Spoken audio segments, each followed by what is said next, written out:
Okay, we'd like to go ahead and start talking about changing and setting up the BeamGauge interface the way you want. So BeamGauge, when it starts up, it's going to load what's called a setup file. So we're going to go ahead and we're going to start BeamGauge again. And as BeamGauge is coming up, we'll talk about a setup file. A setup file is the way you want to see things. Sometimes you want to see it in 2D, sometimes you want to see it in 3D. A setup file is what BeamGauge uses to be able to turn those functions back on for you. So as a default, BeamGauge is going to load a setup file that was used last. So if that setup file is what you want to use, you can go ahead and get started. But if you want to change some things around, like what we're going to do today, is we're going to go ahead and change some things around, and then we're going to save that setup file. So what I'm going to do is I'm going to go ahead and I'm going to attenuate my beam, and I'm going to bring that intensity level down a little bit. And then I'm going to turn on my 3D display.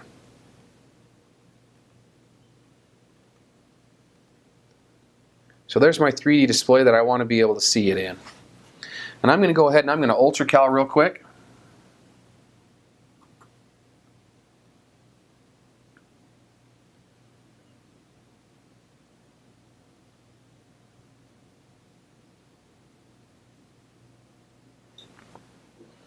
And now I'm collecting some data. Turn my auto aperture back on. And now I know I'm getting some pretty decent results. So I'm going to go ahead and I'm going to stop collecting data. I'm going to save for a minute. I'm going to save this data, and I'm going to save one frame, and we're just going to give it a name.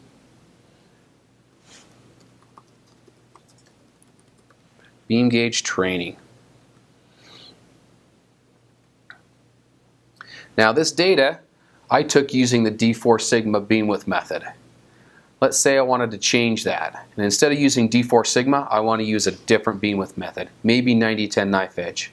That's okay, I've saved the data. I can make that change very quickly by clicking on my Computations tab and then clicking and changing from D4 Sigma to a 9010 knife edge method. And I can see my results for the 9010 knife edge method. What if I want to see them both at the same time? BeamGauge has the ability, I can click on this word spatial, and I can turn on my D4 Sigma as well as my 9010 knife edge methods. So I can see at the same time 9010 knife edge or 4 Sigma. Well, I'm done doing data, and so I'm going to go ahead and I'm going to close it. BeamGauge is going to ask me if I want to save this setup. So I'm going to say yes, I want to save this setup, and I'm going to give it a name. BeamGauge training. And it's going to save it, it's going to close BeamGauge. Well, now tomorrow I come in and I want to check that data and see if I did it right, because maybe I think I did something wrong. So I'm going to load BeamGauge again, and as BeamGauge comes up, we're going to then change some things around. Maybe I wanted to see it in 2D instead of 3D. Maybe my colleague took data one way and I'm going to do it a different way. BeamGauge has that ability to be able to look at those setups differently.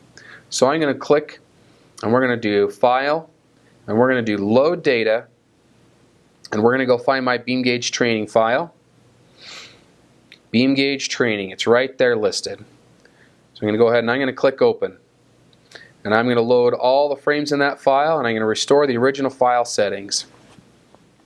So as BeamGauge loads that data file back in, there's my data file. If I want to see it in 3D, there's my 3D.